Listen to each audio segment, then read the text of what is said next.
Hello everyone.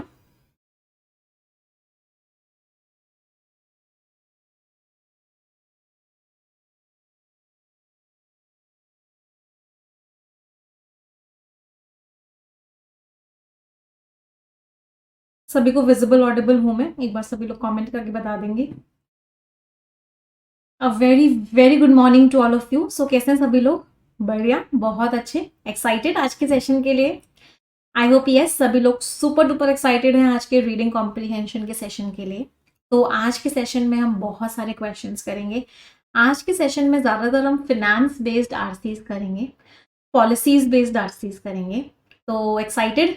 एक छोटी सी prayer के साथ आज का सेशन स्टार्ट करते हैं।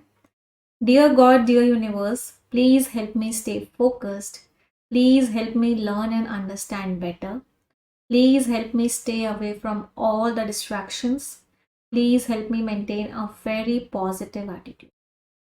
30 सेकेंड्स के लिए सभी लोग अपने मन में सोचेंगे जो आप जिंदगी में चाहते हैं। Please think about it for 30 seconds.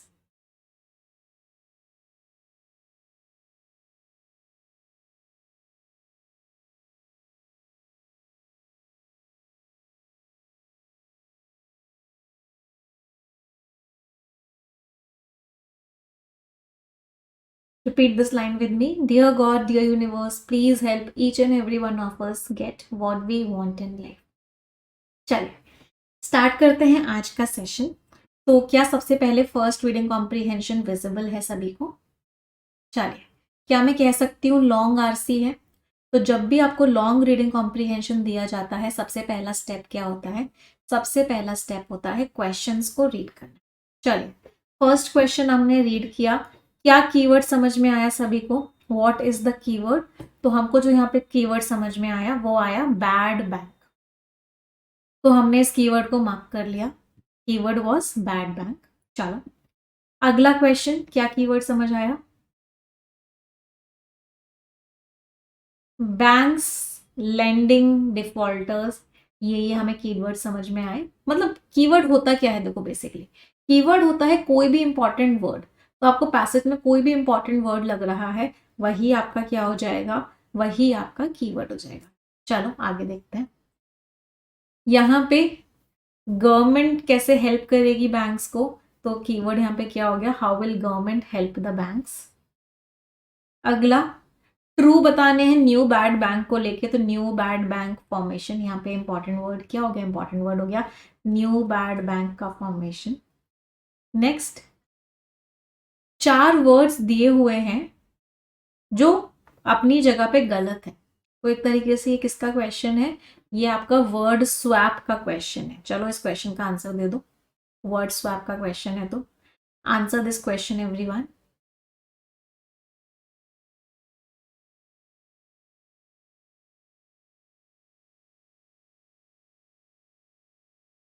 कोशिश करो, आराम से कर पाओगे।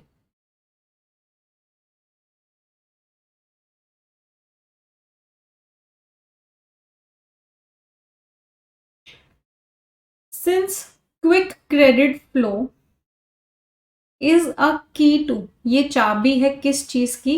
कि हमें जल्दी से जल्दी इनहैंस में ज्यादा जल्दी से जल्दी रिकवरी करनी है कोविड से। तो एक तो हमको समझ में आ रहा है यहाँ पे क्विक आएगा, क्विक रिकवरी फ्रॉम कोविड। तो कोविड से जल्दी रिकवरी का क्या है? इनहैंस्ड क्रेडिट फ्लो मीन्स खूब सारा पैसा क्या करो? लोगों तक पहुंचा दो। अ spring cleaning of bank balance sheets, तो एक ओवरऑल जो क्लीनिंग चल रही है बैंक बैलेंस शीट्स की इज इन ऑर्डर, ये ऑर्डर में है, मतलब ये चल रही है। तो सी और डी तो अपनी जगह सही लग रहे थे, सिर्फ और सिर्फ ए और बी ही इंटरचेंज हुए। तो आंसर क्या हो गया? Option number C, only A and B. कितने लोगों का ठीक निकला? I hope many of you. चलो नेक्स्ट क्वेश्चन, वोकैबलरी का क्वेश्चन हो गया, कोई वर्ड स्वैप का क्वेश्चन आया है, कोई एरर का क्वेश्चन आया है, उसको साथ के साथ करते हुए चलते हैं। चलो क्वेश्चन नंबर 6 को साथ के साथ करो और आंसर बताओ। नज वर्ड का एंटोनिम बताना। नज का मतलब क्या होता है? आपको किसी चीज के लिए लगातार कोई नज कर रहा है, यार ऐसा कर लो ना, ऐसा कर लो ना, कर लो ना। तो गवर्नमेंट जो है बैंक्स को नज कर रही है कि आप NARCL को प्रमोट करो, जिससे कि उनके कुछ बैड लोन्स खत्म हो जाए। तो एंटोनिम क्या हो गया? नज करना मीन्स पुश करना, पोक करना, एनकरेज करना, ये तीनों के तीनों आपके क्या हो गए, सिनोनिम्स हो गए। इन सब का मीनिंग क्या होता है, इन सब का मीनिंग होता है कि आप सामने वाले को क्या कह रहे हो कि भाई इस काम को कर लो ना।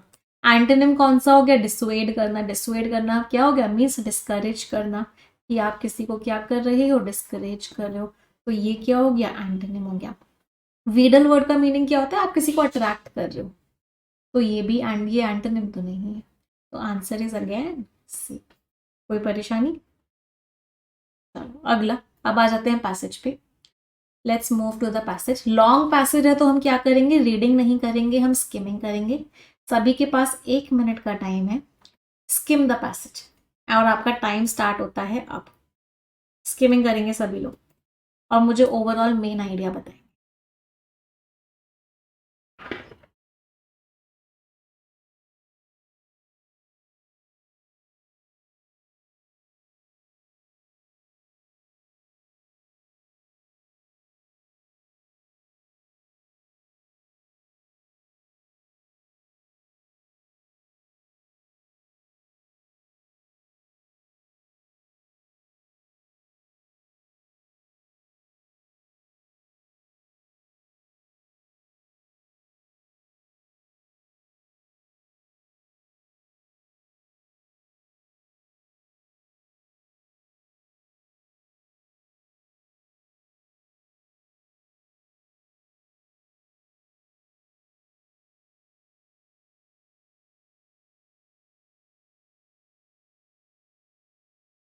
Last 5 seconds.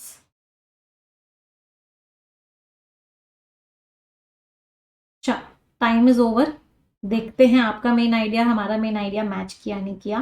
देखो स्किमिंग कैसे करी। गवर्नमेंट ने अनाउंस किया कि इतना पैसा दिया जाएगा बैड बैंक को, इसकी वजह से बैंकिंग स्टॉक्स ऊपर चले गए हैं। फिनेंस मिनिस्टर ने बोला सरकार जो है एक कंपनी बनाएगी इसके अगेंस्ट।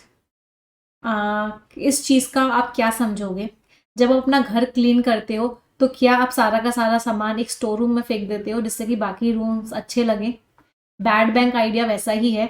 एक बैंक में बहुत सारे लोन्स आ गए हैं, बोरोअर्स जिससे पेमेंट्स कर ले रहे हैं, तो अब बैंक क्या कह रही है कि सारी बैंक्स के लोन्स उठाओ और सब कुछ एक बैड बैंक में डाल दो जिससे कि सारी बैंक साफ हो जाए। तो ऑथर ने कितनी अच्छी बात बोली। पूरा घर क्लीन करना है तो बहुत से लोग क्या करते हैं, घर को साफ करने के लिए सारे रूमों का कूड़ा उठाते हैं और एक स्टोर रूम में जाके बंद कर देते हैं। तो यही बैड बैंक का भी कॉन्सेप्ट है कि सारी बैंक्स का लोन उठाओ और उस सबको बंद करके डाल दो बैड बैंक पे। गवर्नमेंट अब इस आइडिया को इंटरेस्टेड है, इस आइडिया को करने में। बहुत सारी बैंक्स हैं इन पे इतने सारे खराब बैड लोन्स चल रहे हैं। बैड लोन्स का मतलब क्या होता है, वो लोन्स जो बैंक ने दिए थे बट अब वापस पेमेंट नहीं आ रहा, उनको बोलते हैं बैड लोन्स। और अब और भी प्रॉब्लम हो रही है कोविड की वजह से। बैड बैंक जो है 2 लाख करोड़ के नॉन परफॉर्मिंग एसेट्स जो है ले लेगी, मतलब डोमेस्टिक बैंक से 2 लाख करोड़ रुपए के जो उनके बैड लोन्स हैं वो अब बैड बैंक में ट्रांसफर कर दिए जाएंगे। इसको जुलाई में बनाया गया था, इसको इस कंपनी के नाम से जाना जाता है। ये सारी की सारी बैंक्स हैं वो 51% ओन कर रही हैं इसका, और बाकी एंटिटीज बाकी को ओन कर रही हैं। तो पूरे पैराग्राफ का मेन आइडिया सिर्फ एक ही था, ये क्या था कि सरकार ने बैड बैंक बनाई।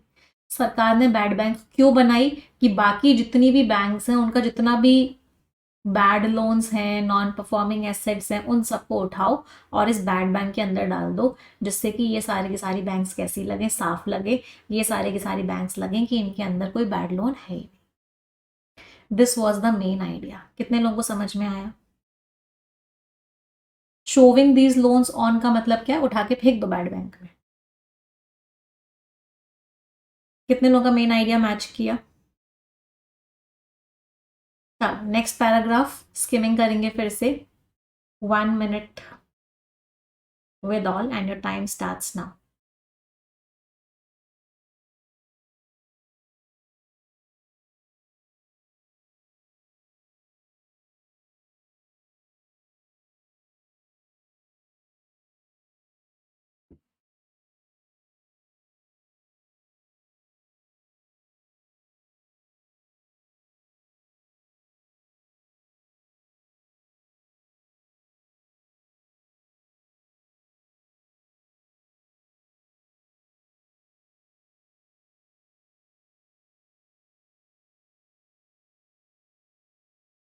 35 सेकेंड्स हो चुके हैं।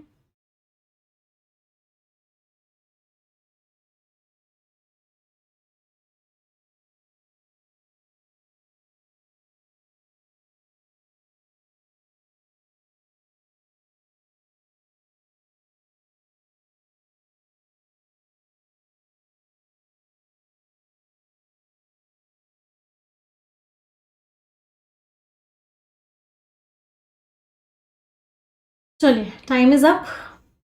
देखते हैं कि आपका मेन आइडिया हमारा मेन आइडिया मैच किया नहीं किया। इंडियन बैंक्स के पास इतना सारा लोन था, इतनी सारी नॉन परफॉर्मिंग एसेट्स थी, मार्च 2021 में बैड लोन था इतना सारा। कोविड की वजह से भी बहुत सारे लोगों ने अपना कर्जा वापस नहीं चुकाया, मार्च 2020 तक इतना हो गया। बैंक्स जब डील कर रही है तो क्या होता है, उनकी जो वित्त होती है वो टाइड अप हो जाती है, मतलब वो बहुत अच्छे से काम नहीं कर पाती। फिर लोन्स देना कम कर देती हैं, धीरे हो जाती है स्पीड। तो पैसा आना ज़रूरी है कोविड से बाहर निकलने के लिए, इसलिए बैलेंस शीट्स को क्लीन करना था।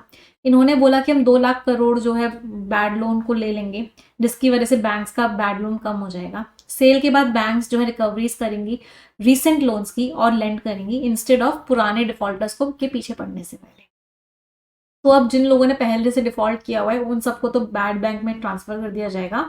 जो नए होंगे लोन्स, जिन्होंने अभी तक पेमेंट नहीं किया है, या फिर नए लोन्स देने पे ही बैंक सब काम करेंगे। इसके पास बहुत सारे बैड लोन्स आ जाएंगे, तो इसके पास ज़्यादा पावर होगी इंडिविजुअल बैंक से कंपैरिजन में कि ये रिकवरी कर पाए। तो अगर ये जो NARCL है कुछ रिकवर कर पाता है बैड लोन से, तो बैंक जिसने उसे दिया था उसको एक बूस्ट मिलेगा। NARCL जो है वही लोन्स लेगा जो पूरी तरीके से दिए गए थे, 80 to 90% कट पे लेगा। इसको जो है तुरंत की तुरंत वो कैश देने की जरूरत नहीं पड़ेगी। तो बेसिक क्रोनिक मीन्स लंबे टाइम से। तो बेसिकली मेन आइडिया फिर से वही था कि ये बैड बैंक क्यों बनाया गया।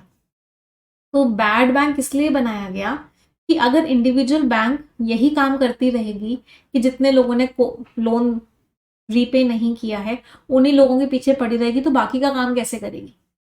तो इसीलिए क्या सोचा गया कि जिन लोगों ने पुराने जो लोन्स लिए हुए हैं पेमेंट नहीं कर रहे हैं उन सबको एक जगह कर दो और बैंक्स आगे के काम पे फोकस कर पाए। तो इसीलिए बैंक्स अपने काम पे फोकस कर पाए, इसलिए बैड बैंक बनाएगी। दूसरा रीजन क्या था बैड बैंक को बनाने का, कि भाई एक बैंक को रिकवरी करना हो सकता है मुश्किल हो, लेकिन अगर कोई बहुत स्ट्रॉन्ग यूनिट बनाई जाए, एक बैड बैंक बनाई जाए जिसका काम ही रिकवरी करने का हो, तो रिकवरी अच्छे से हो जाएगी। फिर ऑथर ने क्या बोला, अगर रिकवरी होती है तो अच्छी चीज है। तो ये सारी की बातें इस पैसेज में बोली गई। कोई परेशानी, ये हेयर कट नहीं है, ऐसे कट पे है, मतलब बैड बैंक जो है नॉर्मल बैंक से उस लोन को बहुत आसानी से खरीद लेगी। तो 80 to 90% का उसे कट मिल जाएगा खरीदते समय, और तुरंत की तुरंत उसको सारा कैश भी नहीं देना। तो सारा का सारा पैसा बैड बैंक में बड़ी इजीली चला जाएगा।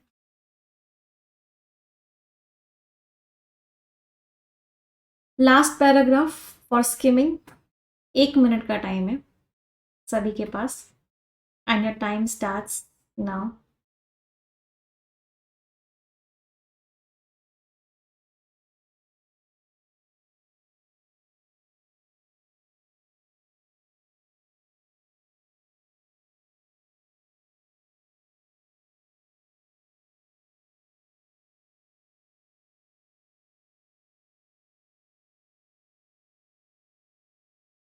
Cloud means power, poke out का मीनिंग होता है प्रोवाइड करना।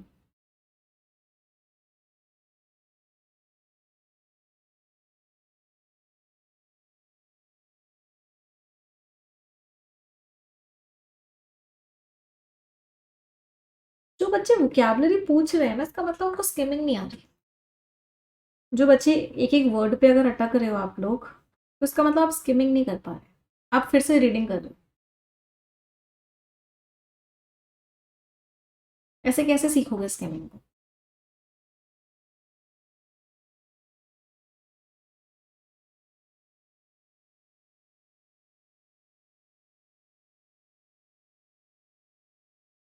देखो, सबसे पहले मैं आपको स्किमिंग का मीनिंग समझाती हूँ। स्किमिंग का मीनिंग होता है, सबसे पहले तो इस बात को समझो, ये फिलर का क्वेश्चन या क्रॉस टेस्ट का क्वेश्चन नहीं है जिसमें आपको हर वर्ड का मीनिंग पता होना चाहिए। रीडिंग कॉम्प्रिहेंशन में हमें क्या पता समझना होता है, हमें ओवरऑल मीनिंग समझना। आपके पास रीडिंग कॉम्प्रिहेंशन को करने के लिए ओवरऑल 5 से 7 मिनट का टाइम होता है। इस बात को समझना, अगर आप लोग इस पैसेज को रीड करोगे, हर एक वर्ड को पढ़ोगे, तो आपको सिर्फ रीडिंग रीडिंग में ही 10 मिनट निकल जाएंगे। तो आप पैसेज कैसे करोगे सॉल्व?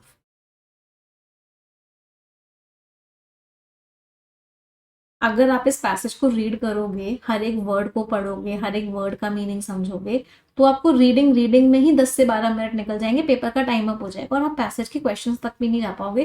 क्वेश्चंस तक तो क्या, पैसेज ही पूरा नहीं पढ़ पाओगे। इसीलिए आपको स्किमिंग सिखाई जाती है कि पैसेज में क्या करना होता है। स्किमिंग, स्किमिंग का मतलब है मुझे नहीं समझ आया पैसेज क्या कह रहा, बिल्कुल नहीं समझ आ रहा पैसेज में क्या बात हो रही है, लेकिन मुझे पैसेज का मेन आइडिया समझ में आ रहा है। मुझे कुछ नहीं समझ आ रहा है पैसेज में क्या बात हो रही है, लेकिन मुझे इतना समझ में आ रहा है इस पैसेज का मेन आइडिया, जो कि ये है कि एक बैड बैंक बनाई जा रही है। जितनी भी बैंक्स होंगी, उनका जितना भी बैड लोन होगा, मतलब वो लोन होगा जो वापस नहीं आ रहा है जिसके पैसे, वो सारे के सारे लोन इस बैड बैंक को दे दिए जाए। सिर्फ एक ये मेन आइडिया समझना था यहां तक। इतना आपको मेन आइडिया समझ में आ गया, मतलब आपकी स्किमिंग हो गई। इसको बोलते हैं स्किमिंग करना। सिर्फ ओवरऑल समझना कि ओवरऑल पैसेज किस टॉपिक को लेके है और क्या बात कर।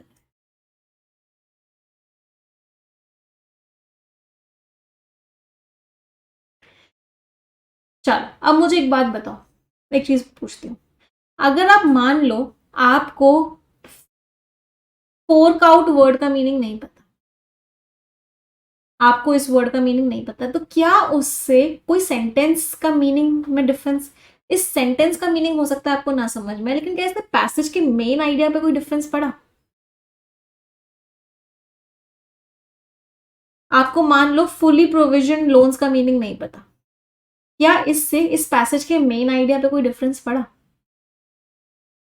मान लो आपको ग्रॉस वर्ड का मीनिंग नहीं पता, क्या इससे इस पैसेज के मेन आइडिया पे कोई डिफरेंस पड़ा?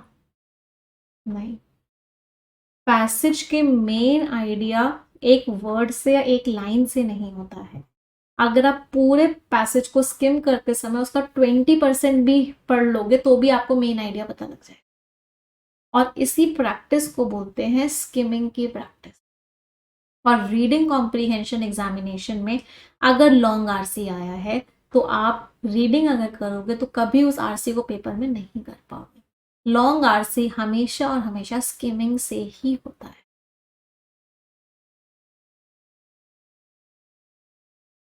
क्लियर? चलो अब इसको देखते हैं कैसे स्किमिंग करी। 15% वैल्यू दे देंगे, जो बैड बैंक है वो बैंक को 15% तो लोन की वैल्यू दे देगी, और फिर उसको तब तब देगी जब जब रिकवरी होगी।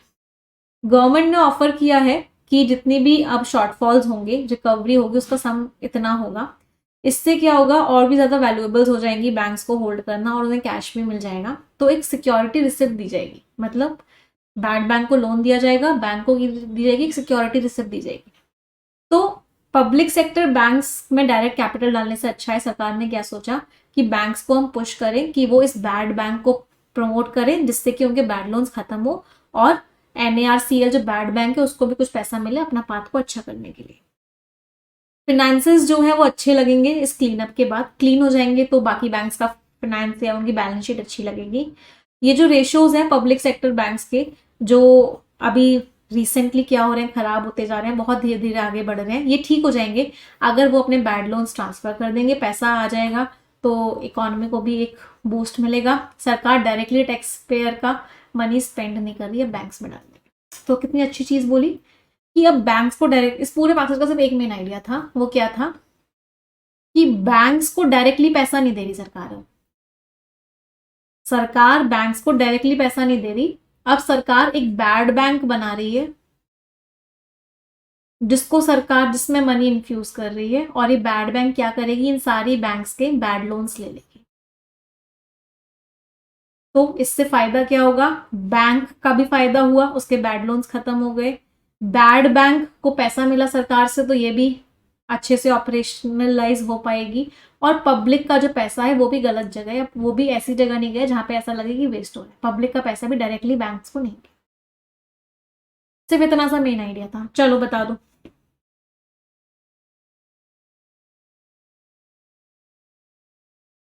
आंसर बताओ इस क्वेश्चन का। बैड बैंक को क्यों बनाया गया? अब देखना क्या स्किमिंग से हम क्वेश्चंस कर सकते हैं। Let's see. बैड बैंक को इसलिए बनाया गया कि बैंक्स की बैलेंस शीट साफ हो जाए, जितना भी उनके ऊपर बैड लोन है वो खत्म हो जाए, इसलिए बैड बैंक को बनाया गया।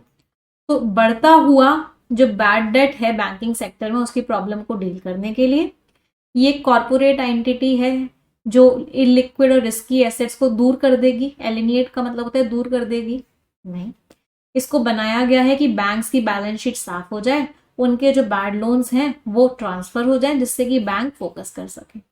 Answer is both A and C. कोई परेशानी?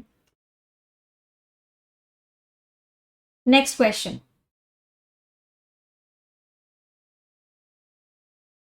कौन सा स्टेटमेंट है जो इस बात को जस्टिफाई कर रहा है कि बैंक्स लेंडिंग करें, डिफॉल्टर के पीछे ना पड़े?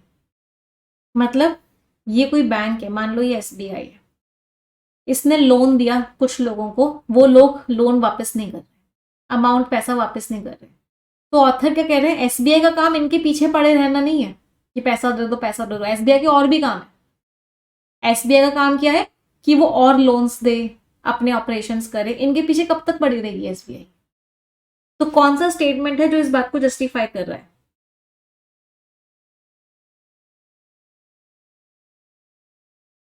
बैड लोन्स की सेल से बैंक्स को हेल्प मिलेगी रिकवर करने में कुछ पैसा जो उन्होंने लेंड किया था? नहीं। इसका मीनिंग क्या है? इसका मीनिंग तो ये है कि भाई अगर जिसने लोन वापस नहीं किया उसके पीछे ही पड़ी रहेगी एसबीआई, तो अपना बाकी का काम कब करेगी? इस लाइन का मीनिंग क्या था कि जिसने लोन पे नहीं किया, अगर बैंक उसी के पीछे पड़ी रहेगी तो अपना बाकी का काम कब करेगी? ये मीनिंग था इस लाइन का। तो कौन सा स्टेटमेंट है जो ऐसा ही मीनिंग दे रहा है या इसी बात को स्ट्रांग बना रहा है? अगर बैंक जो है बैड लोन से ही डील करती रहेगी तो उसकी जो कैपिटल है, उसका जो मैनेजमेंट है, वो सब रुक जाएगा और पूरा का पूरा उसका जो लोन देने का प्रोसेस है वो अफेक्ट हो जाएगा। बिल्कुल सही बात है, बिल्कुल मैच हो गया कि अगर बैंक बैड लोन से ही डील करती रहेगी, डिफॉल्टर के ही पीछे पड़ी रहेगी, तो उसका पैसा, उसका मैनेजमेंट सब का सब क्लॉग हो जाएगा। क्लॉग मीन्स रुक जाएगा और किसी पे काम पे फोकस ही नहीं कर पाएगा, और इसकी वजह से जो उसका मेन प्रोसेस है वो रुक जाएगा। चलो, बैंक्स स्किल्ड होती है लेंडिंग में लेकिन रिकवरी में स्किल्ड नहीं होती, बैड लोन्स को वापस लाने में स्किल्ड नहीं होती, ये तो नहीं था इस लाइन का मीनिंग। बैंक्स जो है अपनी बैलेंस शीट को साफ कर देती हैं बैड लोन्स को ट्रांसफर करके और फोकस करती हैं लेंडिंग एक्टिविटीज में, ये तो बिल्कुल क्या कर रहा है, ये भी इस चीज का जस्टिफाई तो बिल्कुल नहीं कर रहा। क्यों? क्योंकि यहाँ पे लिखा हुआ है बैंक्स क्या करेंगी कब अपना मेन काम, और यहाँ पे तो लिखा हुआ है कि बैंक्स जो है फोकस कर रही है लैंडिंग एक्टिविटीज में, तो यहाँ पे तो एक तरीके से ऑपोजिट ही लिखा हुआ है। इस लाइन को हमें जस्टिफाई करना था। हमें क्या करना था? इस लाइन को जस्टिफाई करना था। और लाइन क्या थी कि बैंक्स लेंडिंग करें, डिफॉल्टर्स के पीछे ना पड़े। एक सेकेंड, डी भी लग रहा है आंसर। हाँ, क्योंकि बैंक्स जो है बैलेंस शीट्स क्लियर कर ले, बैड लोन्स को ट्रांसफर कर दे और लेंडिंग एक्टिविटीज पे फोकस करें, यही लिखा हुआ है कि वो लेंडिंग पर फोकस करे, डिफॉल्टर्स के पीछे ना पड़े। तो बी और डी मैच कर रहे हैं। अब मैं ये आइडेंटिफाई करना है कि बी और डी में से मोस्ट अप्रोप्रिएट आंसर कौन सा है। तो फिर से हमें बी को पढ़ना पड़ेगा। अगर बैंक्स बैड लोन से डील करेंगी तो उनका जो कैपिटल है और उनका जो मैनेजमेंट कैपेसिटी है वो रुक जाएगी और वो लेंडिंग प्रोसेस को अफेक्ट करेगा। स्ट्रांग बना रहा है इसको, इसलिए वो लेंडिंग करें, वो डिफॉल्टर्स के पीछे ना पड़े। बैंक्स अपनी बैलेंस शीट्स को क्लियर करें, क्लियर करती हैं बैड लोन्स के ऊपर ट्रांसफर करके, बैड लोन्स को ट्रांसफर करके और लेंडिंग एक्टिविटीज पर फोकस करके। D is not the answer. Context match हो रहा है, सारी चीजें मैच हो रही है, बट प्रॉब्लम क्या है? प्रॉब्लम ये है कि यहाँ पे लिखा हुआ है, इस चीज को समझना। हाँ, बैंक से उम्मीद है, ये बैंक से उम्मीद है, और यहाँ पे लिखा हुआ है बैंक्स ऐसा करती है। तो अगर इस क्वेश्चन को ऐसे समझते हैं, इसको एक दूसरे एग्जाम्पल से समझते हैं। हाँ, मैंने आपको एक क्वेश्चन दिया, आपसे उम्मीद है कि आप जो है एग्जाम क्लियर कर लोगे, you are expected to clear the exam.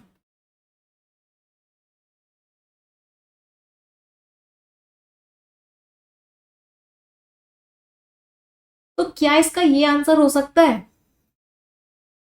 You clear the exam?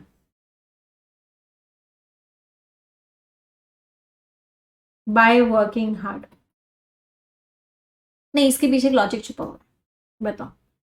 मैंने आपसे पूछा you are expected to clear the exam, और कौन सा स्टेटमेंट है जो इस बात को जस्टिफाई कर रहा है कि आपसे उम्मीद है कि आप एग्जाम क्लियर कर लोगे।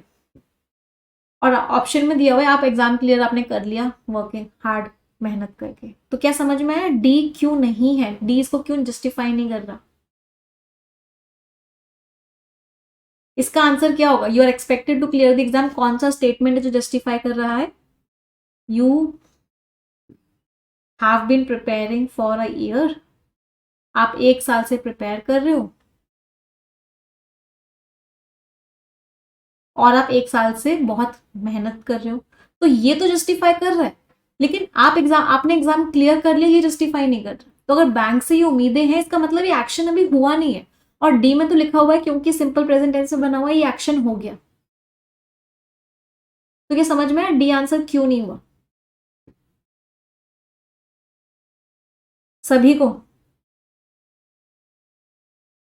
इस एग्जाम्पल से अच्छे से समझ में आ गया होगा, इसमें थोड़ा सा इजी वर्ड्स हैं तो कॉन्सेप्ट सेम है।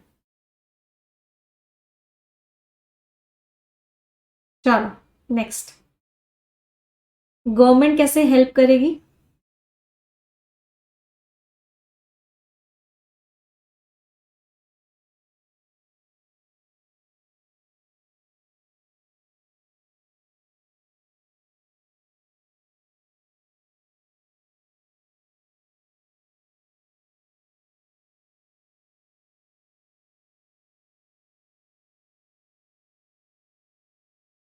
गवर्नमेंट बैंक्स को डायरेक्टली पैसा नहीं दे रही, गवर्नमेंट बैंक्स को क्या दे रही है, एक सिक्योरिटी रिसिप्ट दे रही है। पैसेज में क्या लिखा हुआ था, एक एसआर दे रही है गवर्नमेंट बैंक्स को, जिसको बोलते हैं सिक्योरिटी रिसिप्ट।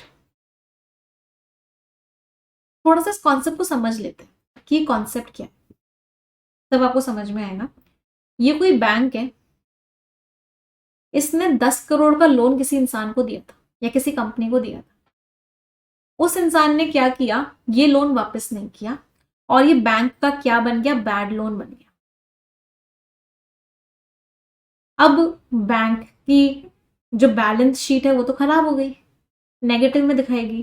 तो अब गवर्नमेंट बीच में आई, गवर्नमेंट ने क्या बोला, गवर्नमेंट ने बोला ये 10 करोड़ जो तुमने उसको दिए थे ये मुझे दे दो, मतलब ये बैड लोन मेरा हो गया आज से, और इसके बदले इस बैंक को एक सिक्योरिटी रिसिप्ट दे दी। क्या दे दी, एक एसआर दे दिया। और पेमेंट के लिए अब बैंक ने 10 करोड़ का बैड लोन गवर्नमेंट को ट्रांसफर किया, गवर्नमेंट ने एक सिक्योरिटी रिसिप्ट दे दी, और इस पेमेंट के लिए क्या ले लिया, बीच में टाइम ले लिया। अब ये बैड लोन सरकार ने किसको दिया, बैड बैंक को दे दिया,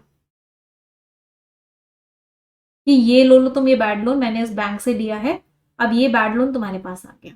सबसे पहले तो इस लोन को किस वैल्यू पर लिया गया, 80 से 90% का हेयर कट लगाया गया। हेयर कट लिखा था ना, कहाँ लिखा हुआ था, हाँ 80 to 90% हेयर कट लगाया गया, मतलब सिर्फ 10% वैल्यू पे ले लिया।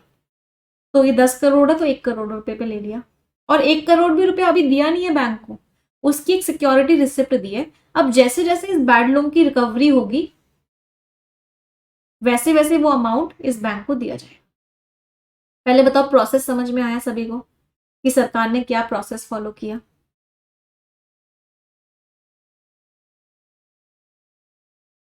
चलो अब मुझे आंसर बता दो।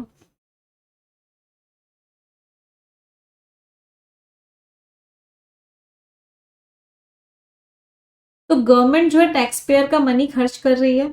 नहीं, गवर्नमेंट जो है इररिकवरेबल लोन्स ले रही है बैंक की बुक से, और उनको बायर्स को बेच रही है क्या? नहीं, प्रोस्पेक्टिव बायर्स को नहीं बेच रही, वो तो एक बैड बैंक बना रही है, उस बैड बैंक को दे रही है। ये भी गलत हो गया। गवर्नमेंट बैलेंस पे कर रही है इंटरेस्ट इनकम और इंटरेस्ट पेड पे। इंटरेस्ट की तो कोई बात ही नहीं, हम तो अभी नॉर्मल वैल्यू की ही बात कर रहे हैं। Government will give back stop, government क्या कर रही है, एक रोल प्ले कर रही है गैप को पे करने के लिए बिटवीन द रियलाइज्ड वैल्यू, कितना वो लोन आ चुका है, और फेस वैल्यू ऑफ रिसिप्ट, और कितनी उस जो रिसिप्ट की फेस वैल्यू है उसके बीच में गवर्नमेंट एक रोल प्ले कर रही है। बिल्कुल सही बात है। तो answer is what, answer is, कोई परेशानी किसी को, किसी भी प्रकार की? मैम बैकस्टॉप क्या होता है? बैकस्टॉप एक तरीके से क्या होता है, एक सेकेंडरी सोर्स होता है। मतलब डायरेक्ट सोर्स नहीं है पैसे का, एक सेकेंडरी, एक एडिशनल एक सोर्स बना दिया पैसे का, उसको बोलते हैं बैकस्टॉप। तो सरकार जो है यहाँ पे एक बैकस्टॉप का रोल प्ले कर रही है। बेसिकली जो ट्रांजैक्शन है वो तो हो रहा है उस बैंक के बीच में और एक बैड बैंक के बीच में, लेकिन सरकार इसमें क्या है, बैकस्टॉप है। क्लियर? आगे बढ़े, नेक्स्ट। अच्छा, क्या मैं इस क्वेश्चन को एलिमिनेशन से भी कर सकती थी? चलो मैं मान लेती हूँ मुझे नहीं समझ में आया डी ऑप्शन का क्या आंसर, डी ऑप्शन था या नहीं, लेकिन क्या ये बात समझ में आ रही थी, सरकार जो है बैंक्स में तो पैसा नहीं डाल रही, बैंक्स को तो रिकैपिटलाइज नहीं किया जा रहा, सरकार ना ही लोन्स को बेच रही किसी के ऊपर, ना ही कोई बायर है, ना ही कोई हमने इंटरेस्ट की बात करी। तो इसका मतलब क्या है, ए बी और सी तो तीनों ही एलिमिनेट हो गए थे। ए बी और सी तो वैसे ही एलिमिनेट हो गए थे, ए बी और सी तो बिल्कुल ही गलत लिखे हुए थे। ना ही सरकार ने डायरेक्टली पैसा दिया बैंक को, ना ही सरकार ने बैंक का लोन किसी बायर को बेचा, और ना ही कोई इंटरेस्ट की बात हुई। तो हमारे पास एक डी ऑप्शन बचा था और एक ई था। अब डी को पढ़ लिया हमने फिर। तो सरकार क्या कर रही है, बैकस्टॉप दे रही है, एक सेकेंडरी सोर्स बन रही है जिसमें गैप को पे करेगी सरकार, जो रियलाइज्ड वैल्यू है और जो फेस वैल्यू है। मतलब मान लो 10 करोड़ का बैड लोन था, तो ये क्या हो गई, फेस वैल्यू हो गई। रियलाइज्ड वैल्यू क्या हुई, कितना रिकवर करके पैसा आया, वो क्या हो गई, रियलाइज्ड वैल्यू हो गई। तो 10 करोड़ का लोन था, लेकिन रिकवरी सिर्फ 2 करोड़ की ही हुई। तो जो गैप हुआ 10 करोड़ और 2 करोड़ के बीच का, 8 करोड़, उस गैप को कौन दे रही है, उस गैप को सरकार दे रही है। क्लियर? चलो नेक्स्ट।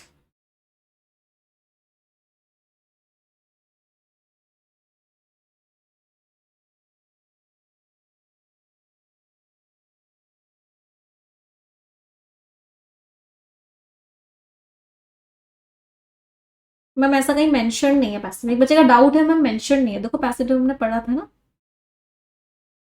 तो कहा था कि सरकार क्या करेगी, जो शॉर्टफॉल होगा ना उस शॉर्टफॉल को पूरा करेगी।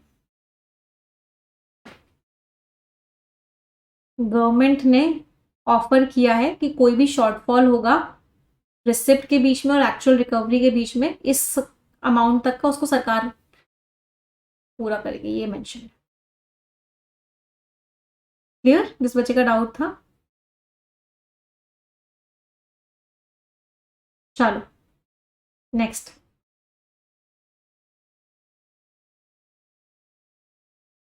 मैम अभी तक जैसे पैसेज करवा रही थी मैं वही कर रहा हूँ, फाइनेंस बेस्ड पैसेज में मजा नहीं आता बेटा, करने तो सारे पढ़ेंगे ना, एग्जाम में जो जो आता है वो सब करवाना है मुझे, तो जरूरी थोड़ी ना कि सिर्फ मोटिवेशनल पैसेजेस ही होंगे, फाइनेंस बेस्ड पैसेजेस भी करेंगे। कौन सी बात ट्रू है न्यू बैड बैंक को लेके?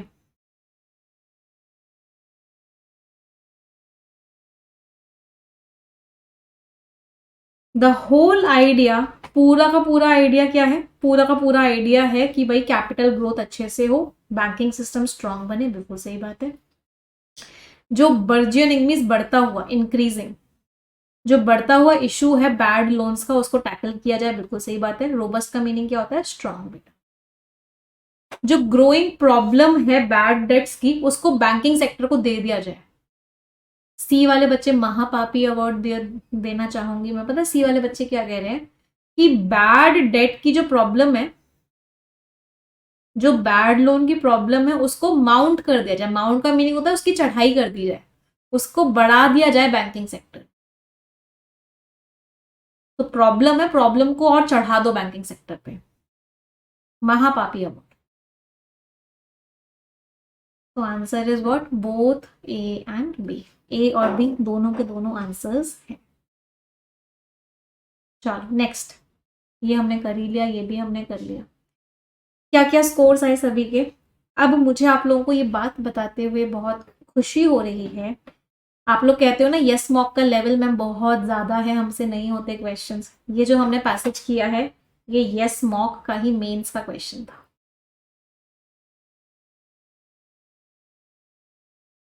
और बहुत ही आसानी से हमने कर लिया।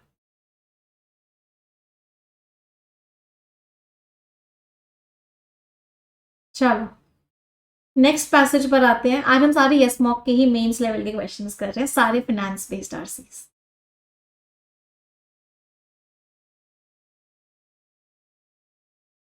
लॉन्ग आरसी है। सबसे पहला क्वेश्चन क्या करेंगे, सबसे पहले क्वेश्चंस पढ़ेंगे। चलो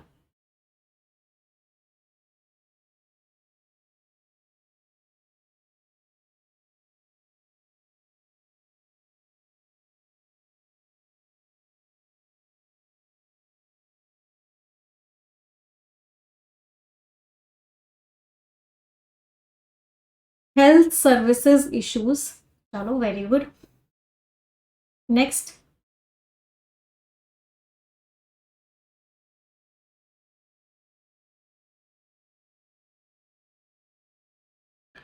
world bank report. Next, solutions improve facilities and health services।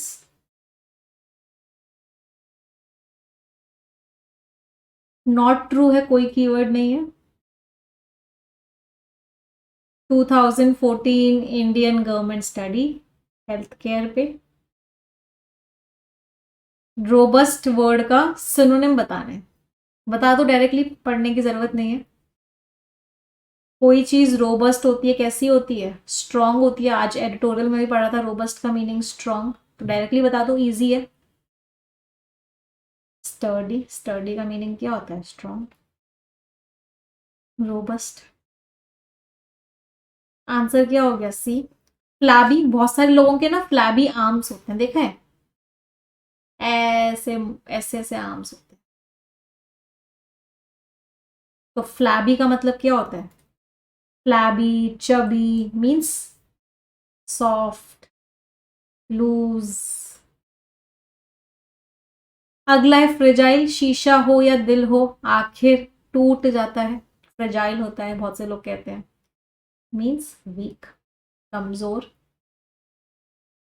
पार्टरी, इत्तू सा, मैंने उससे शक्कर मांगी अपने पड़ोसी से और उसने मुझे क्या दिया, पार्टरी अमाउंट दिया शक्कर का, 4 चीनी के दाने दे दिए, ये लो चीनी। तो पार्टरी मीन्स बहुत ही कम, वेरी लेस। इनडेसिसिव, नाम से समझ में आ रहा है आप डिसीजन ही नहीं ले पा रहे हो, इनडेसिसिव हो रहा है, तो उसका तो मीनिंग लिखने की भी जरूरत नहीं है। तो आंसर इज व्हाट, सी। चलो नेक्स्ट, क्यूरेटिव का ऑपोजिट बताना है। चलो क्यूरेटिव, सी यू आ गया, CURA, इसका मतलब कुछ ना कुछ लग रहा है क्योर से लिंक्ड होगा, कहीं ना कहीं किसी चीज को ठीक करने की बात हो रही होगी, क्योर की बात हो रही होगी, रेमेडी की बात हो रही होगी। चलो आंसर बता दो फिर।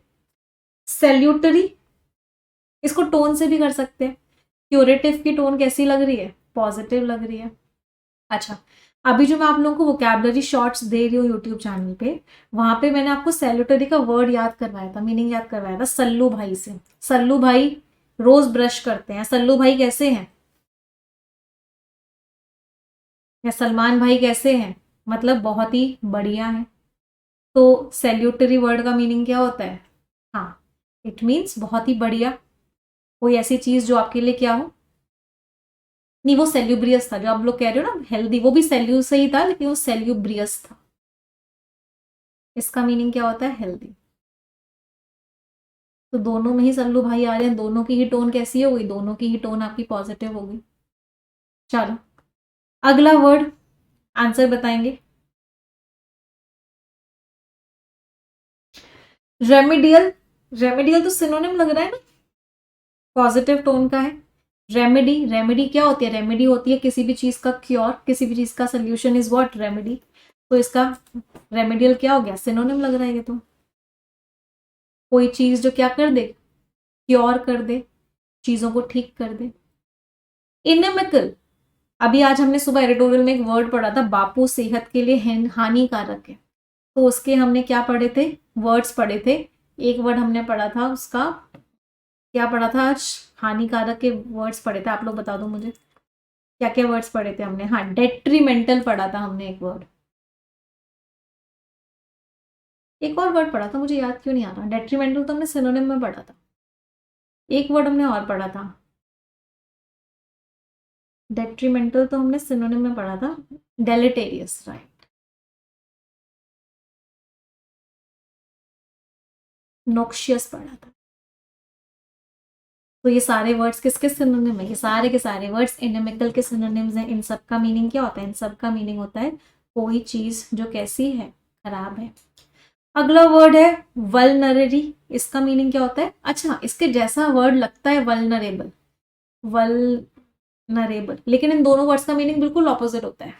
ये जो वल्नरेबल होता है वो कमजोर इंसान के लिए यूज करते हैं। कोई इंसान वीक होता है, कोई इंसान ससेप्टेबल होता है, कोई इंसान प्रोन होता है, फीबल होता है, फ्रेल होता है, फ्रेजाइल होता है। तो वल्नरेबल का तो मीनिंग ये है, लेकिन वल्नरेरी वर्ड का मीनिंग क्या होता है?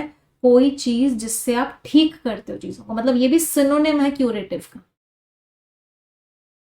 ये भी क्या है? क्यूरेटिव का सिनोनिम है, जिससे आप ठीक करते हो चीजों। इनविगरेटिंग, इसमें रूट वर्ड आ गया विगर। विगर का मीनिंग क्या होता है? एनर्जी। तो कोई चीज इनविगरेटिंग हो मतलब आपको एनर्जी से भर दे, तो क्या हो गया? एनर्जाइजिंग। अब इसको टोन से ही कर लो इस क्वेश्चन को और आंसर बता दो। इस वर्ड की टोन पॉजिटिव है, तो जो इसका एंटोनिम होगा उसकी टोन नेगेटिव होगी। तो नेगेटिव तो सिर्फ एक ही वर्ड की टोन है, दैट इज सी। तो आंसर इज सी। कोई परेशानी किसी को किसी भी प्रकार की? आई होप नहीं है। आगे बढ़े। चलो, अब आ जाते हैं पैसेज पे। बहुत बड़ा पैसेज है तो स्किमिंग करेंगे। 1 मिनट आपका टाइम स्टार्ट होता है अब। Skim it and tell me the main idea. अच्छा, ये जो मैं आपको 1 मिनट का टाइम दे रही हूँ ना, हमारा टारगेट ये 1 मिनट नहीं है, हमारा टारगेट 40 सेकेंड है। तो आपको कोशिश ये करनी है कि आप 40 सेकेंड में स्किमिंग कंप्लीट कर लो।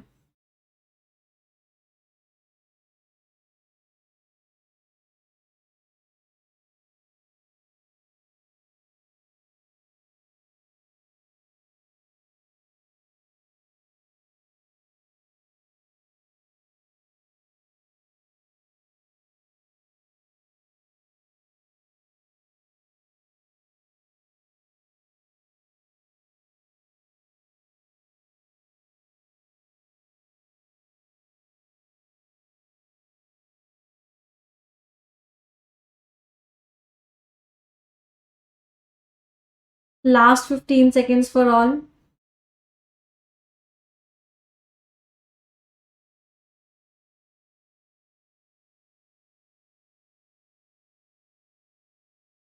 चलिए, टाइम इज अप।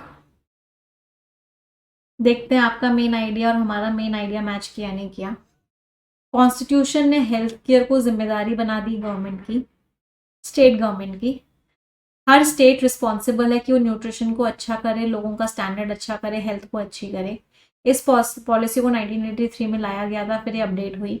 4 अपडेट्स आए, कह रहे हैं कि नॉन कम्युनिकेबल डिसीजेस कम हो, हेल्थ केयर स्ट्रांग हो जाए, हेल्थ केयर कॉस्ट कम हो जाए, इकोनॉमी ग्रो भी करे, फिजिकल कैपेसिटी भी बढ़ जाए। इंडिया में बहुत अलग अलग तरह के लोग रहते हैं।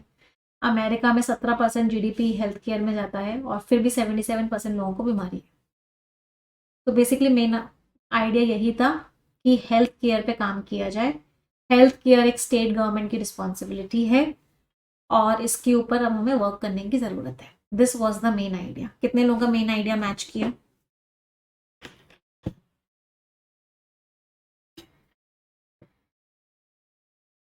सिर्फ एक लाइन का मेन आइडिया था, हेल्थ केयर के ऊपर काम करना चाहिए इंडिया। और कौन करेगा? स्टेट गवर्नमेंट करेगी। चलो next paragraph, 1 minute starts now.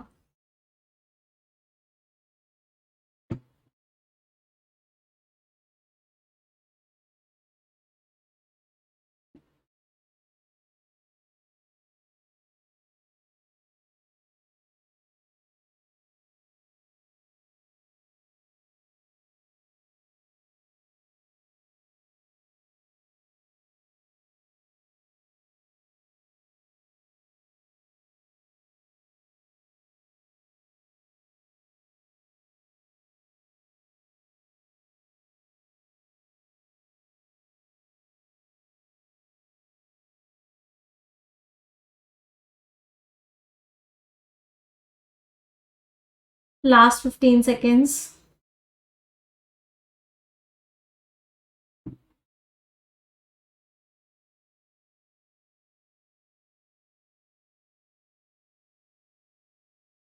Time up. चलिए देखते हैं। तो हमें सिर्फ हेल्थ केयर पे खर्चा नहीं बढ़ाना है। इंडिया यंग नेशन है, 60% पॉपुलेशन 40 साल से कम है, तो हमें एक ऐसा सिस्टम चाहिए जिससे रिजल्ट आए। अब हमें सिर्फ हमारा slogan food clothing and shelter से food clothing and health care करना है। WHO के हिसाब से हमारे इतने लोगों को आर्थराइटिस है, इतने लोगों को ये बीमारी है। एक लॉन्च किया था प्रोग्राम, जो सबसे बड़ा प्रोग्राम था, इसको आयुष्मान भारत बोला गया।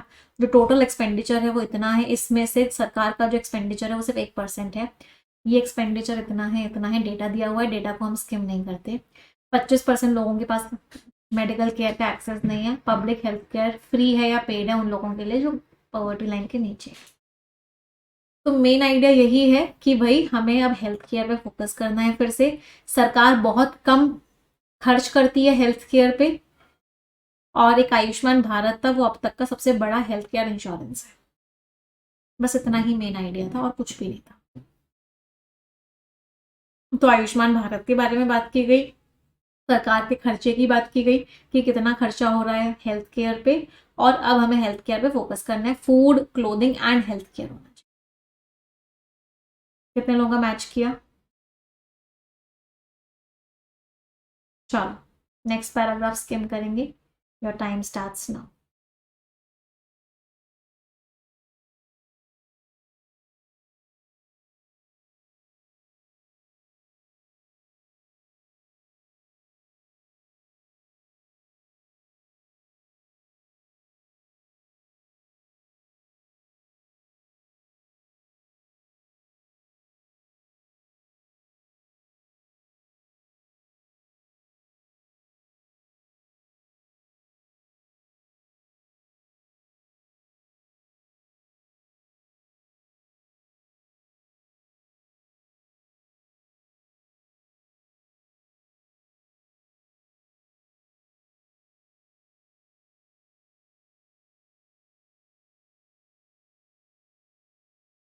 Last 15 seconds।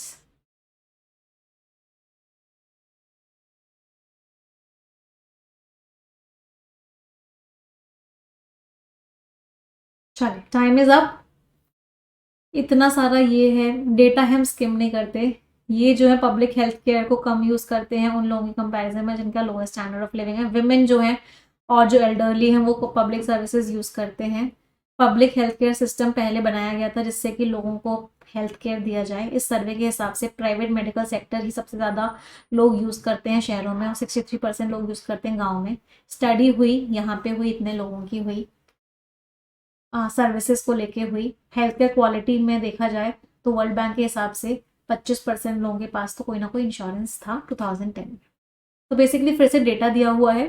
बेसिकली ये बताया गया कि जो विमेन होती हैं और जो एल्डरली लोग होते हैं और जो गरीब लोग होते हैं, वही हैं जो पब्लिक हेल्थ केयर को यूज़ करते हैं। अदरवाइज जनरली सब लोग प्राइवेट हेल्थ केयर में ही जाते हैं, प्राइवेट हॉस्पिटल्स में ही जाते हैं। 70% लोग शहरों के और 63% लोग गाँव के प्राइवेट हेल्थ केयर में ही जाते हैं। तो मेन आइडिया सिर्फ इतना ही था कि पब्लिक हेल्थ केयर बहुत कम यूज़ होता है, सरकारी हॉस्पिटल बहुत कम यूज़ होते हैं, और उनको भी गरीब लोग या विमेन या एल्डरली यूज़ करते हैं ज़्यादातर। 70% और 63% तो प्राइवेट हेल्थ केयर को ही यूज़ करते हैं। This was the main idea. कितने लोगों का मैच किया?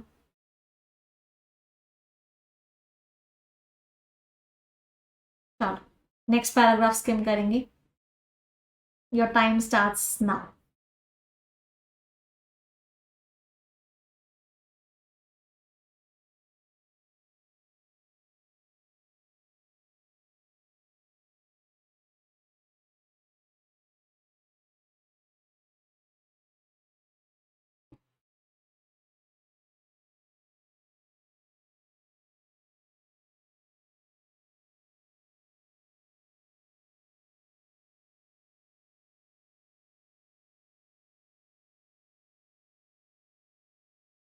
इससे ना स्किमिंग की अच्छे से प्रैक्टिस हो जाएगी सभी की।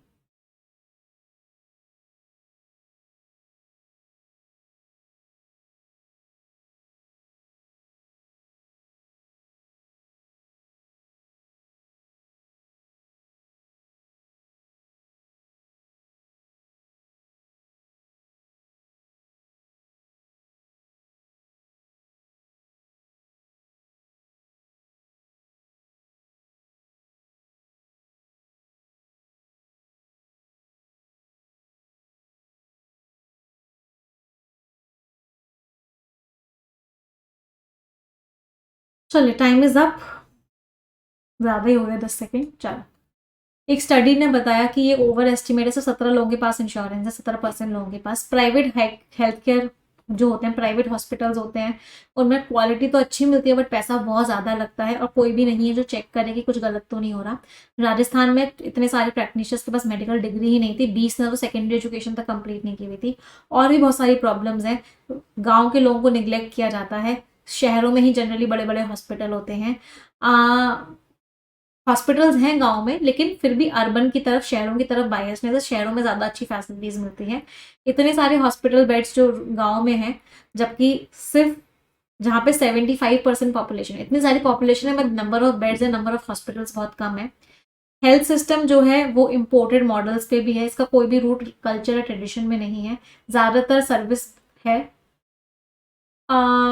ओवरऑल हेल्थ केयर नहीं दिया जाता है। इस पॉलिसी के हिसाब से सरकार का जो कंट्रीब्यूशन है वो बहुत ही ना के बराबर है। तो बेसिकली ऑथर ने क्या बोला? ऑथर ने यही बोला, ऑथर ने इस पूरे पैसेज में हमको प्रॉब्लम्स बताई, क्या क्या प्रॉब्लम्स है। तो पहली प्रॉब्लम क्या बताई ऑथर ने? कि प्राइवेट हॉस्पिटल बहुत महंगा है। दूसरी प्रॉब्लम क्या बताई? कि प्राइवेट हॉस्पिटल शहरों में ज़्यादा है, गाँव में बहुत कम है। तीसरी प्रॉब्लम क्या बताई? कि प्राइवेट हॉस्पिटल से वो अपने फ़ायदे के लिए काम करते हैं, उनका कोई भी लेना देना कल्चर से या ट्रेडिशन से नहीं होता है, वो वेस्टर्न मॉडल पे काम करते हैं। फोर्थ प्रॉब्लम ये बताई कि कुछ भी गलत हो रहा है उसके लिए कोई चेक करने वाला नहीं है। राजस्थान में इतने सारे डॉक्टर्स थे जिनके पास कोई मेडिकल डिग्री तक नहीं थी। तो प्रॉब्लम्स क्या क्या हैं हेल्थ केयर में, और स्पेशली प्राइवेट हेल्थ केयर में क्या क्या प्रॉब्लम्स हैं, वो ऑथर ने बताई। और गवर्नमेंट हेल्थ केयर के बारे में तो ऑथर ने बोला कि सरकार खर्च ही नहीं करती हेल्थ केयर में बहुत ज़्यादा, सिर्फ 0.9% खर्च करती है जीडीपी का। कितने लोगों का मैच किया? चलो, next passage for skimming, next paragraph for skimming. Your time starts now.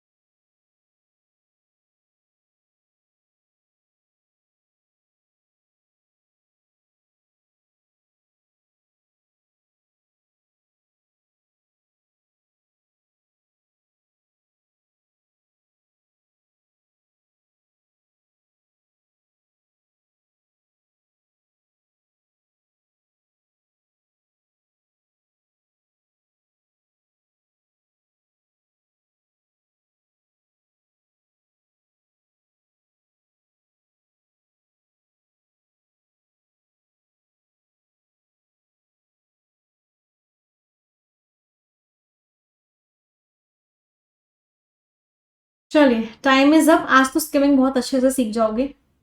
देखते हैं मेन आइडिया मैच किया नहीं क्या। ये बहुत कम है, पब्लिक एक्सपेंडिचर इतना है, जबकि चाइना में इतना है, श्रीलंका में इतना है, यूएसए में इतना है। तो बेसिकली बाकी कंट्री से कंपेयर किया गया, इंडिया में कितना हो रहा है।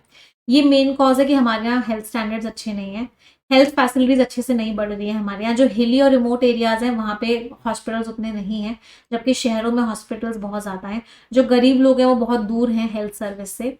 इंडिया में डॉक्टर्स भी उतने नहीं हैं, ये भी एक बहुत बड़ी प्रॉब्लम है।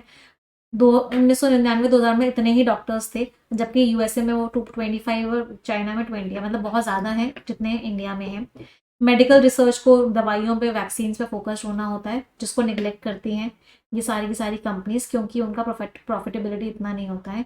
इंडिया में एलोपैथिक दवाइयाँ बहुत महंगी हैं। तो बेसिकली फिर से मेन आइडिया क्या था कि एक तो इंडिया खर्चा बहुत कम कर रही है हेल्थ केयर पे, बाकी कंट्रीज बहुत ज़्यादा कर रही हैं। दूसरी बात, हमारे यहाँ हॉस्पिटल्स शहरों में हैं, बट जो गांव हैं या जो हिली एरियाज हैं वहाँ पे नहीं है। तीसरी प्रॉब्लम, हमारे यहाँ डॉक्टर्स बहुत ज़्यादा नहीं है, जबकि बाकी कंट्रीज में डॉक्टर्स बहुत ज़्यादा है। चौथी प्रॉब्लम, जो दवाइयाँ होती हैं, जो वैक्सीन होती हैं, उन सब चीज़ों पे फोकस होना चाहिए, जो फोकस नहीं हो रहा है क्योंकि उनकी प्रॉफिटेबिलिटी उतनी नहीं होती है। पांचवी प्रॉब्लम कि इंडिया में जो एलोपैथिक दवाई मिलती है वो बहुत महंगी मिलती है। तो फिर से ऑथर सारी प्रॉब्लम्स बता रहे हैं इंडिया में हेल्थ केयर में क्या क्या प्रॉब्लम्स हैं। Last paragraph for skimming, and your time starts now.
Time is up. देखते हैं कितने लोगों का मेन आइडिया फिर से मैच किया। अगर आपका मेन आइडिया मैच कर गया, मतलब आपको स्किमिंग आ चुकी है। दवाइयों के दाम बढ़ गए हैं, क्या सोल्यूशन है? प्रायोरिटी देनी चाहिए हेल्थ केयर को, मैनेजमेंट करना चाहिए प्रॉब्लम्स का, अच्छी क्वालिटी करनी चाहिए, डिलीवरी अच्छी करनी चाहिए, सब लोगों को वैक्सीन दो। इससे क्या होगा, डेथ्स कम हो जाएंगी, कॉस्ट कम हो जाएगी। इंडिया को सबको मिलजुल के काम करना होगा, सबके लिए एक्सेसिबल बनाना होगा, अफोर्डेबल बनाना होगा, एक फ्रेमवर्क बनाना होगा क्वालिटी के लिए। ये समझना होगा कि हेल्थ केयर की रीच को बढ़ाना है, सरकार को नए नए तरीके निकालने होंगे जिससे कि प्राइवेट सेक्टर को भी बीच में ला सके। तो मेन आइडिया था, ऑथर ने सोल्यूशन बताया। सोल्यूशन में ऑथर ने क्या बताया, सबको वैक्सीनेशन दे दो, हेल्थ केयर को अफोर्डेबल बना दो, सस्ता हो जाए, एक्सेसिबल बना दो, सब तक पहुंच जाए, एक पूरा का पूरा फ्रेमवर्क बना लो जिससे कि क्वालिटी की जांच हो सके और प्राइवेट सेक्टर को भी साथ में ले। तो ये सारे सजेशंस दिए ऑथर ने। समझ आया पूरा पैसेज सभी को? स्किमिंग समझ में आई कैसे करते हैं, कैसे मेन आइडिया निकालते हैं? चलो अब आ जाते हैं क्वेश्चंस पे। पहला क्वेश्चन, क्या क्या इश्यूज हैं?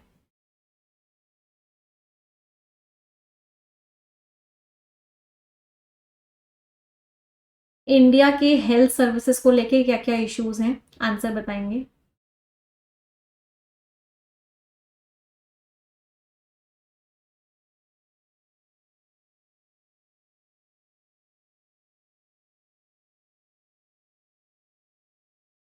इनएडिक्वेट आउटले, बजट बहुत कम है, बहुत ज़्यादा कम पैसा लगाया जा रहा है।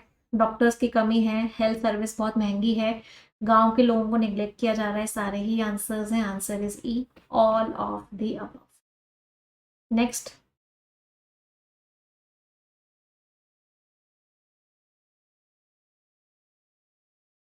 कौन कौन से स्टेटमेंट सही हैं? जब भी इस तरह के क्वेश्चंस आते हैं, आप हमेशा सेंटेंसेस में कीवर्ड्स मार्क करो। 25%, 7%, 17.3%। अब क्या करना है, इस डेटा को पैसेज में ढूंढो और आंसर बताओ। 25% के पास इंश्योरेंस था 2010 में, 2010 को भी मार्क कर सकते हो। चलो पहले बताओ फर्स्ट ट्रू है या नहीं? 2010 मिल गया, 25% मिल गया। पढ़ो इस लाइन को, कैसे करते हैं ये वाले क्वेश्चन, ध्यान से देखो। चलो ट्रू है। डायबिटीज से कितने लोग हैं? डायबिटीज के बारे में दिया हुआ था क्या कुछ, कि इतने लोग डायबिटीज? डायबिटीज तो हमने कहीं स्किम किया ही नहीं था, है ना? डायबिटीज को लेके तो कुछ भी नहीं मिला था हमको, कहीं पे भी नहीं मिला था कितने लोगों को डायबिटीज होती है।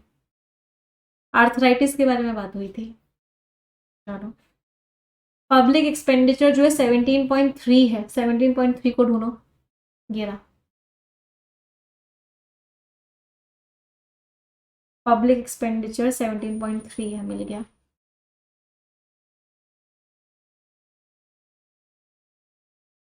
आंसर क्या हो गया? 1 एंड 3rd, फर्स्ट और थर्ड दोनों का दोनों आंसर्स हैं। चलो नेक्स्ट, ऑथर ने सॉल्यूशंस क्या दिए?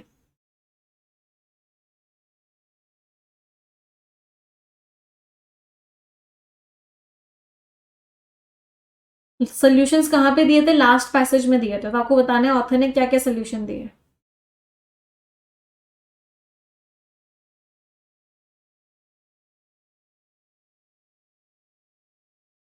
इंडिया को खर्चा ज्यादा करने की जरूरत है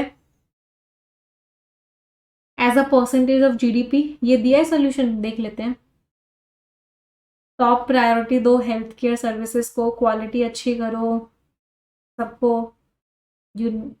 वैक्सीन दो, कॉस्ट को कम करो, सब लोग मिलजुल के काम करो, अफोर्डेबल करो, एक्सेसिबल करो, एक फ्रेमवर्क बनाओ, नए नए इनोवेटिव तरीके लाओ। कहीं नहीं मेंशन ये तो कि जीडीपी का जितना परसेंटेज है उसको बढ़ा दो। शुरुआत में दिया हुआ है मैम, चलो देख लेते हैं जो बच्चे कह रहे हैं शुरुआत में दिया हुआ है।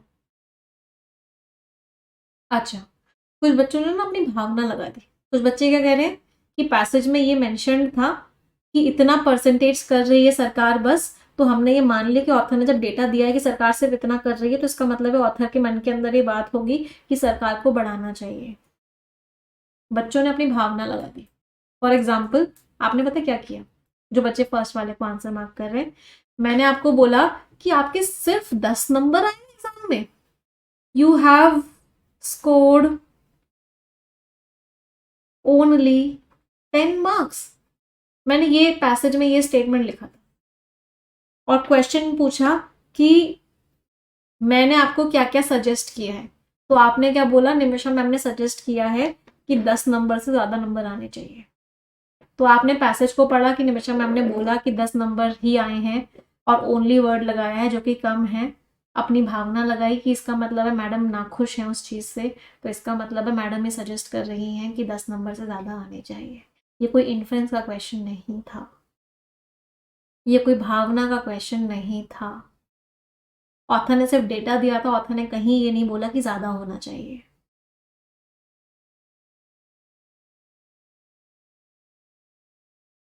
Main focus primary health care services पे होना चाहिए, हेल्थ प्रॉब्लम्स का early management, quality of care अच्छी होनी चाहिए, जिससे कि जो हॉस्पिटल्स हैं उनका बर्डन कम हो जाएगा, जहाँ पे कॉस्ट ऑफ ट्रीटमेंट हाई है। बिल्कुल सही बात है, सरकार को नए और इनोवेटिव तरीके लाने चाहिए, ये भी मैंशनड है।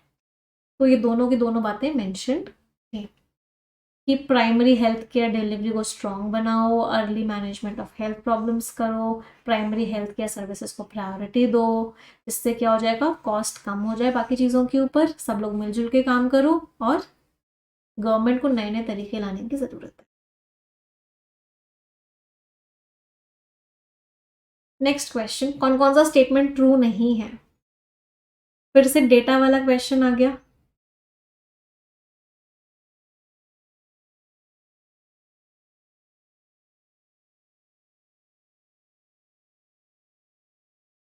Which of the following is not true to the context of the passage? 3.89 keyword mark किया, 17% कीवर्ड मार्क किया, 1987 कीवर्ड मार्क किया, 2009 और 5.9% कीवर्ड मार्क किया, 70% कीवर्ड मार्क किया। चलो सबसे पहले 3.89% को ढूंढते हैं। टोटल एक्सपेंडिचर जो हुआ है 2015 में वो 3.89 हुआ है, ट्रू है फॉल्स है? देखो 3.89 कहाँ मिल रहा है?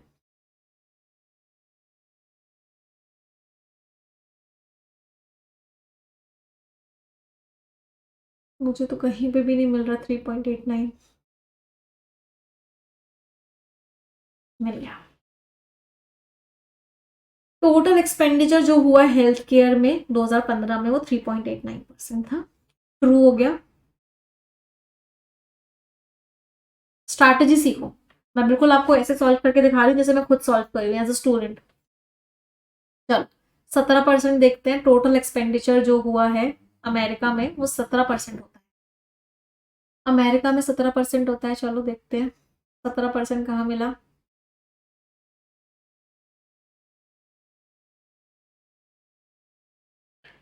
17% कीवर्ड कहीं मिल रहा है? 17.3 है, 17 तो नहीं है।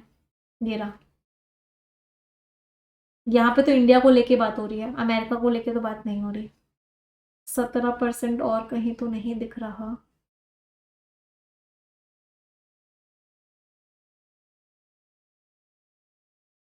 18% है ये भी, 25% है।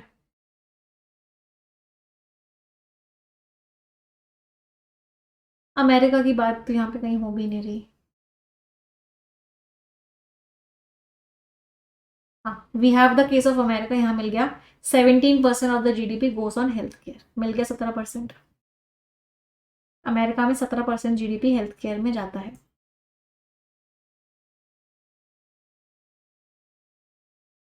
ट्रू हो गया। चलो, नेशनल हेल्थ पॉलिसी को 1987 में लॉन्च किया गया था। 1987 ढूंढेंगे अब।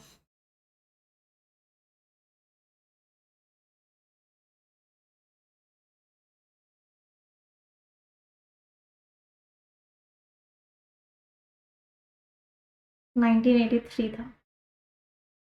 मिल गया फॉल्स।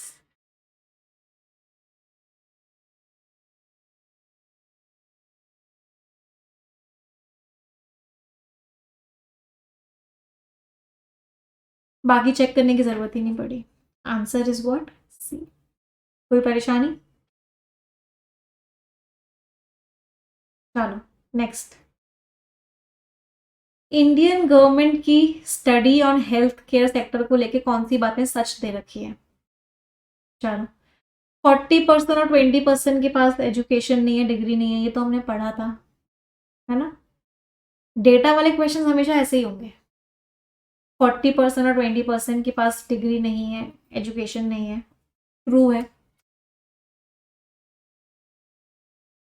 17% इंडिया की पॉपुलेशन इंश्योर्ड थी, ये भी हमने पढ़ा था। इंश्योरेंस कितने का था? 17% इंश्योर्ड थी, तो ये भी ट्रू हो गया। 25% जो लोग थे मध्य प्रदेश और उड़ीसा। मध्य प्रदेश और उड़ीसा की तो कोई बात ही नहीं हुई, हमने पूरा पैसेज स्किम कर लिया था। प्राइवेट हेल्थ केयर फ्री होता है? प्राइवेट हेल्थ केयर तो फ्री नहीं होता भाई। आंसर इस कौन कौन सा ट्रू है, फर्स्ट एंड सेकंड। हुई थी मध्य प्रदेश और उड़ीसा की बात। चलो देख लेते हैं, आप लोग कह रहे हो मध्य प्रदेश और उड़ीसा की बात हुई थी।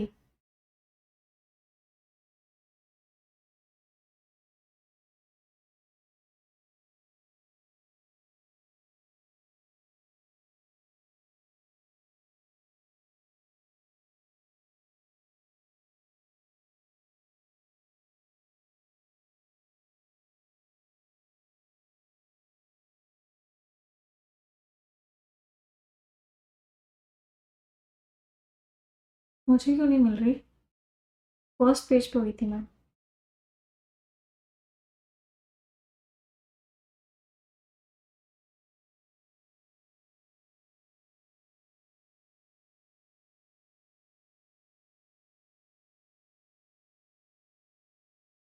हम्म।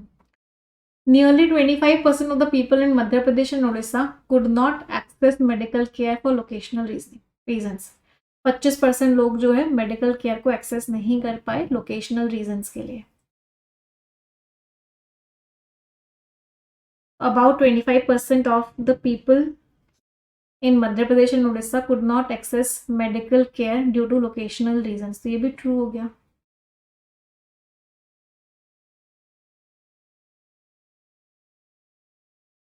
अच्छा।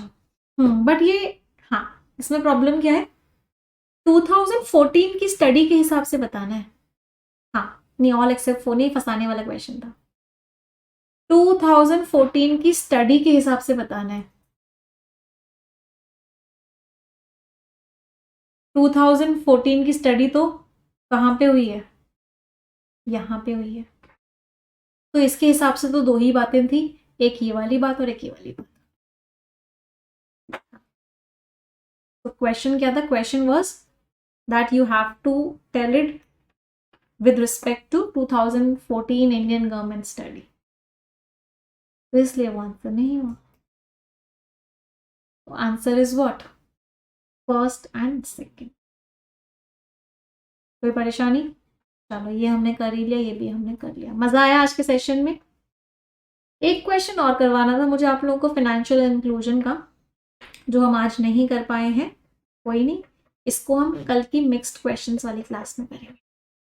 तो we will do this question tomorrow. और कल क्योंकि फ्राइडे है तो कल हम बहुत सारे मिक्स्ड क्वेश्चंस करेंगे, अलग अलग पैटर्न्स के क्वेश्चन साथ में करेंगे। मजा आया सभी को आज के सेशन में?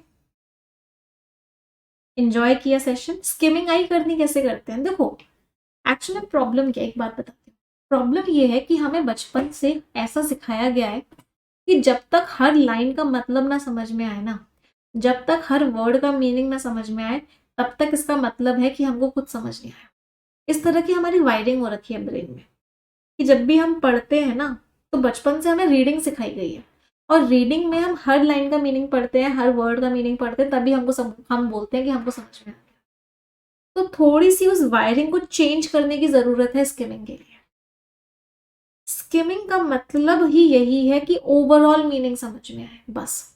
फॉर एग्जाम्पल जो आज हमने पैसेज 1 किया, उसका ओवरऑल मीनिंग था कि सरकार ने एक बैड बैंक बनाया, किस चीज के लिए? बाकी बैंक्स के बैड लोन्स को लेने के लिए, जिससे कि बाकी बैंक्स फ्री हो जाएं बैड लोन से।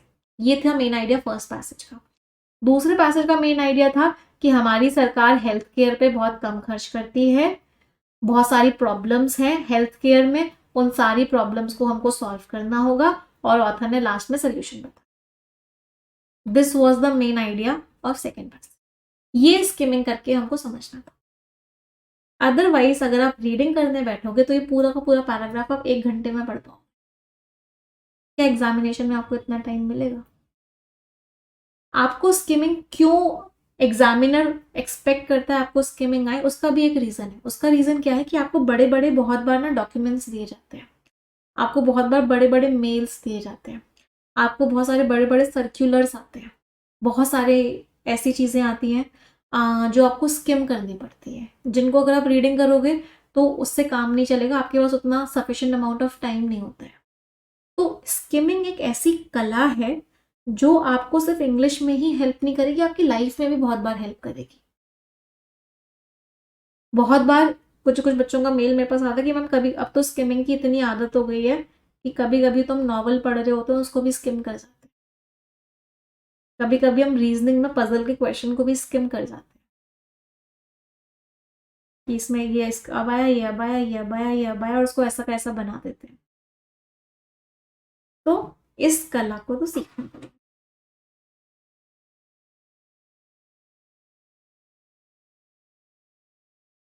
हम पजल को तो करते हैं स्किम, नहीं गड़बड़ नहीं है ये चीज़ गड़बड़ नहीं है। आप फाइंड करोगे स्किमिंग के बहुत सारे बेनिफिट्स होते हैं एज कंपेयर टू रीडिंग। जब भी आपको टाइम सेव करना होता है ना, आप स्किम करते हो, टाइम बहुत है, कोई कमी नहीं है, ऊपर कोई टाइमर नहीं चल रहा, तो रीड करते हैं।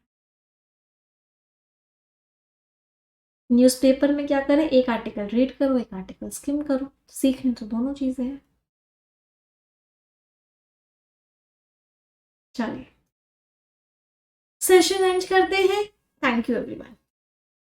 आई होप मजा आया होगा सभी को सेशन में, सभी ने एंजॉय किया होगा आज का सेशन।